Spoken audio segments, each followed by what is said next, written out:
nhớ xong cho cô dừng nó lo cứ lọ kia pe đầu luôn rồi tông lo nó là cứ kia pe đầu nó chỉ dần kia hai sò đều disco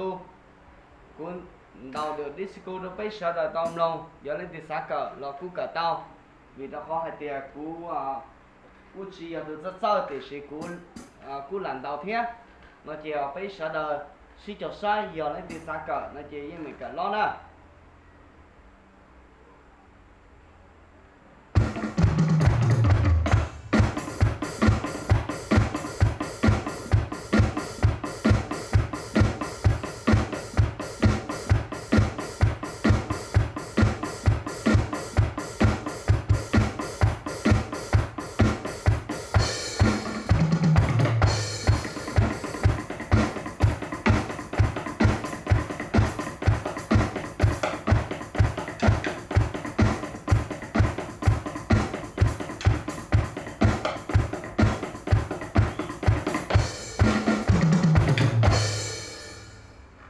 就那头那个，我就那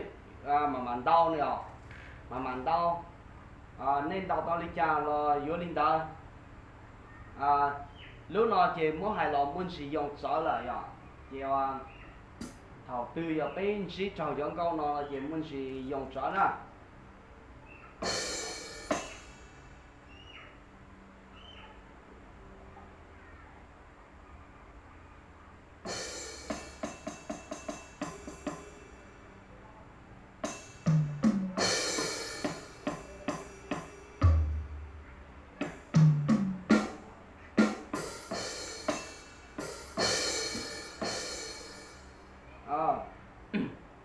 Lên nó giờ bé xã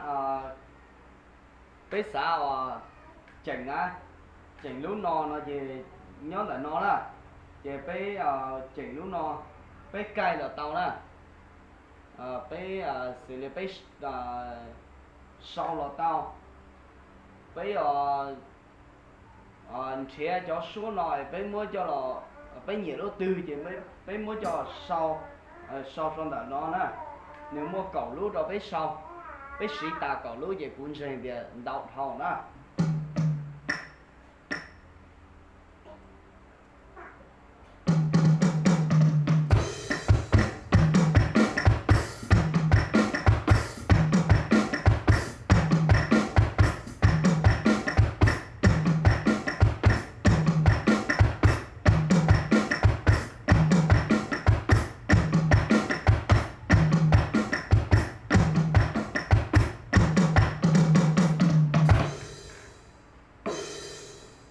Lần đầu cho ý thế lần đầu lúc nào cũng đọc chỉ số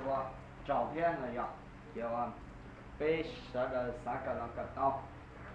xử lý lúc cũng nhiều con đọc ta là gì cũng giờ đều chỉ sẽ tra thì chỉ cũng đọc, lần đầu cho ý về lần đầu lúc nào chỉ cũng đọc số lo ạ, thì sẽ nên nông thì nên bao thì đều chỉ sẽ tra, thế ý luôn chuẩn gì ạ, thì giờ lúc ở bé phanh sĩ số rang cao na chỉ hay rang cao từ là u mua đi, thì giờ lúc đó nè.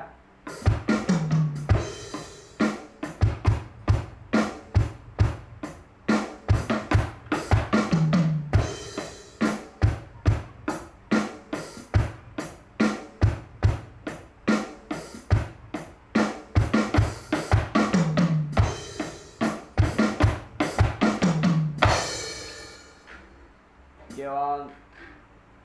xử lý